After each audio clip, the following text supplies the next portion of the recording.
personas que matan por dinero, otras por placer, algunas por poder, pero hay casos donde ni siquiera el propio asesino parece entender completamente por qué está haciendo lo que hace. Porque dentro de su cabeza hay otra cosa hablando. Imagina vivir escuchando voces, no pensamientos, no intuiciones, voces, órdenes, amenazas, castigos, como si alguien estuviera parado detrás de ti todo el tiempo. Ahora imagina que poco a poco empiezas a creer que esas voces tienen razón, que el dolor purifica, que la sangre significa algo, que ciertas personas merecen morir y que tú fuiste elegido para hacerlo. Joseph Kallinger no era el típico asesino serial. No tenía carisma, no tenía control, no tenía esa máscara fría que vemos en otros casos. Era caótico, desgastado, paranoico y aún así dejó un rastro de terror imposible de ignorar. Porque lo verdaderamente perturbador de esta historia no es solamente lo que hizo, es la pregunta que deja detrás.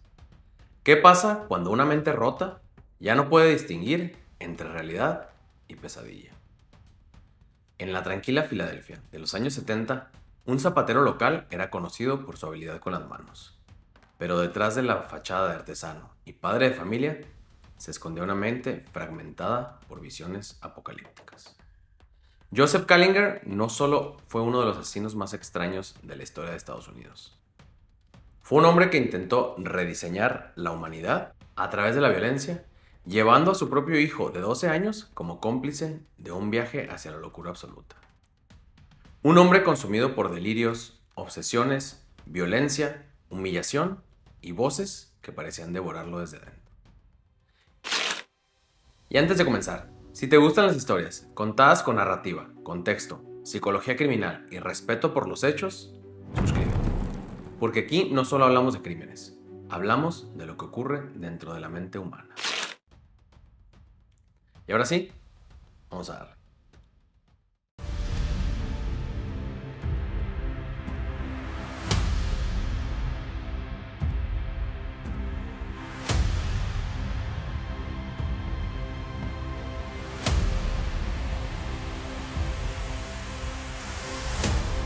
Joseph nació en 1935 y desde el inicio su vida estuvo marcada por el abandono. Fue entregado en adopción siendo apenas un bebé a unos inmigrantes austriacos, Stephen y Anna Kallinger, pero su hogar no fue un refugio. Y aunque mucha gente podría pensar que eso por sí solo explica algo, la realidad es muchísimo más compleja. Porque no todos los niños abandonados se convierten en asesinos, pero sí existen ciertos ambientes capaces de destruir lentamente la percepción emocional de una persona. Y el hogar donde terminó Joseph era exactamente ese tipo de lugar. Fue un campo de tortura. Según los registros, Joseph sufrió abusos físicos inimaginables, desde ser encerrado en armarios, quemado con planchas, hasta castigos que le provocaron una hernia a los 6 años. Sus padres adoptivos querían disciplinarlo, pero lo que hicieron fue quebrar su psique. Su padre adoptivo era extremadamente violento. No hablamos solamente de disciplina severa, hablamos de humillación constante, golpes, castigos físicos, control psicológico, pero lo más perturbador era el nivel de degradación. Joseph era obligado a realizar actos humillantes.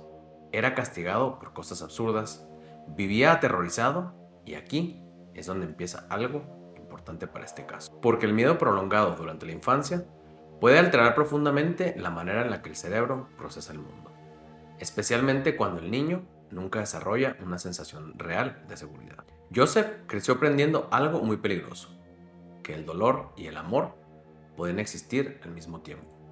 Y esa mezcla puede deformar completamente la forma en la que las personas entienden las relaciones humanas. A los 9 años, sufrió una agresión sexual por parte de unos jóvenes del barrio. Todo esto creó un cóctel de esquizofrenia paranoide que explotaría años después. Con el tiempo, comenzaron a aparecer comportamientos extraños, aislamiento, paranoia, conductas compulsivas, pero también algo más. Fantasías violentas mezcladas con miedo, religión, castigo, culpa y sufrimiento. En muchos casos de asesinos seriales, vemos un desarrollo gradual de fantasías de control o poder. Pero con Kallinger, el problema parecía mucho más desorganizado, más caótico, como si su mente estuviera construyéndose encima de una estructura dañada desde el principio. Durante su adolescencia y adultez temprana, Joseph intentó llevar una vida relativamente normal. Trabajó como zapatero, se casó 2 veces, tuvo 7 hijos entre ambos matrimonios. Desde afuera, parecía simplemente un hombre extraño, pero funcional. Y eso es importante, porque muchas veces los casos más perturbadores no comienzan con explosiones inmediatas de violencia. Empiezan lentamente, con pequeños deterioros internos que nadie alcanza a dimensionar. El punto de quiebre ocurrió en los años 70. Kallinger empezó a tener alucinaciones. Decía que una cabeza flotante, llamada Charlie, le ordenaba purificar el mundo. Kallinger fue detenido y encarcelado en 1972 cuando sus hijos acudieron a la policía para denunciar los abusos físicos extremos y la tortura sistemática a la que su padre los sometía. Durante su estancia en prisión, obtuvo una puntuación de 82 en un test de coeficiente intelectual. También se le diagnosticó esquizofrenia paranoide. Y aquí solo cumplió unos meses de cárcel y fue sentenciado a 4 años de libertad condicional con tratamiento psiquiátrico obligatorio. Poco tiempo después, los hijos se retractaron de sus acusaciones, aparentemente bajo presión familiar. Y aquí es donde la historia se vuelve aún más oscura. En 1974, su hijo, Joseph Jr., fue encontrado muerto en un edificio en construcción. Poco antes, Kallinger había contratado un seguro de vida para él. Aunque Kallinger afirmó que Joseph Jr. se había fugado de la casa, la compañía de seguros, sospechando que se trataba de un acto delictivo, se negó a pagar la indemnización. Con el tiempo, sus delirios comenzaron a intensificarse. Decía escuchar voces, veía cosas, creía que ciertas fuerzas intentaban comunicarse con él. Y aquí hay algo delicado. Porque la esquizofrenia por sí sola no convierte automáticamente a alguien en violento. La enorme mayoría de personas con trastornos mentales graves jamás lastiman a nadie. Pero en este caso,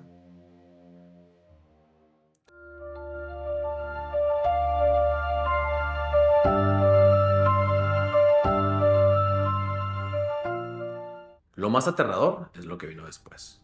Joseph reclutó a su otro hijo, Michael, de solo 12 años. Juntos, como una versión retorcida de un equipo de padre e hijo, comenzaron con una ola de crímenes en Pensilvania, Baltimore y Nueva Jersey. Se hacían pasar por vendedores para entrar a las casas, y una vez dentro, sometían a familias enteras. El 8 de enero de 1975, en Leonia, Nueva Jersey, su locura llegó al límite. Con una pistola y un cuchillo, redujeron y ataron a los 3 residentes, y las ataron con cables de lámparas y de otros electrodomésticos. Cuando Maria Fashion, una joven enfermera de 21 años, llegó a la casa y se negó a obedecer las órdenes extrañas de Joseph, él la asesinó brutalmente, apuñalándola en el cuello y en la espalda. Una de las víctimas, aún atada, logró salir al exterior y pedir ayuda. Los vecinos la vieron y llamaron a la policía. Para cuando llegaron, los Kallinger habían huido utilizando el autobús público, abandonando sus armas y una camisa ensangrentada en el camino.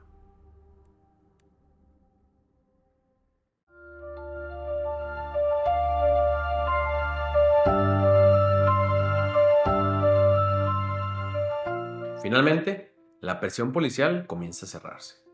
Los patrones empiezan a conectarse, testigos describen comportamientos extraños, las rutas coinciden, los robos tienen similitudes y eventualmente Joseph Kallinger es identificado. Cuando la policía finalmente logra detenerlo, encuentra a un hombre completamente fracturado psicológicamente. No era el clásico asesino frío y calculador, era alguien viviendo dentro de una realidad profundamente alterada. Tras su arresto, se descubrió el horror. No solo eran los robos y abusos, sino su implicación en la muerte de su hijo y otro niño del vecindario. En el juicio, Kallinger alegó locura. Dijo que Dios le ordenaba matar para salvar a la humanidad. Sin embargo, fue declarado legalmente cuerdo y sentenciado a cadena perpetua en 1976. ¿Y qué pasó con el pequeño Michael? El jurado determinó que Michael estaba bajo el control total de su padre, fue enviado a un reformatorio y al cumplir 21, cambió de nombre y desapareció para intentar tener una vida normal lejos de la sombra de su padre. La historia de Callinger fue inmortalizada en el libro The Showmaker de Flora Rita Shriver. Ella se obsesionó tanto con el caso que llegó a gastar miles de dólares en llamadas con él en prisión. Incluso hubo demandas legales porque los familiares de las víctimas no querían que Callinger se lucrara con su historia a través de las regalías del libro. Joseph Callinger murió en prisión en 1996 debido a una insuficiencia cardíaca. Pasó sus últimos 11 años bajo vigilancia suicida constante. Es un caso que nos deja con una pregunta inquietante. ¿Nace el mal o se fabrica en el taller de una infancia traumática? Porque crecer dentro de terror constante puede alterar completamente el desarrollo emocional de una persona, especialmente cuando el agresor también es la figura de autoridad más importante de tu vida.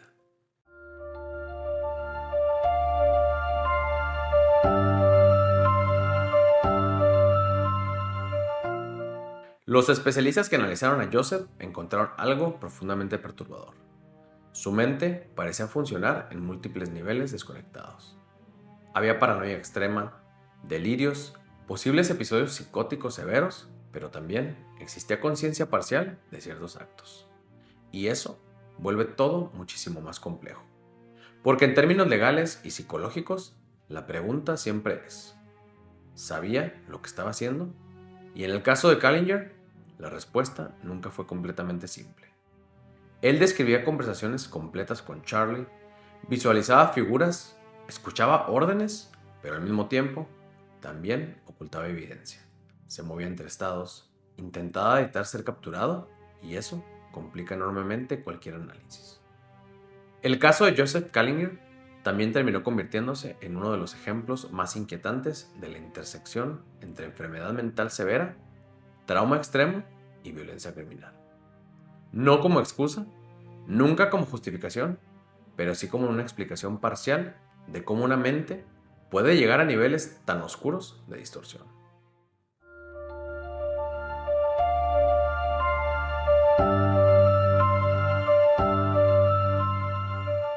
Y quizá eso es lo que vuelve este caso tan perturbador, porque obliga a mirar algo incómodo, que el cerebro humano puede romperse. Y cuando eso ocurre, las consecuencias pueden ser aterradoras. Joseph Callinger dejó detrás asesinatos, terror y una historia profundamente perturbadora, pero también dejó una pregunta difícil de ignorar.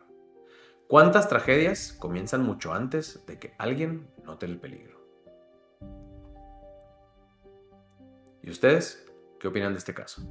¿Creen que Joseph Callinger entendía realmente lo que hacía o creen que su mente ya estaba completamente consumida por sus delirios? Los leo en los comentarios. Si te gustó este episodio, suscríbete, comparte y síguenos en Instagram, Facebook y YouTube como @equilibrio inestable podcast y en X como @equilibrio inpod. Y recuerda que también estamos en Spotify, Apple Podcast y iHeartRadio. Yo soy Carlos y esto fue Equilibrio Inestable Podcast.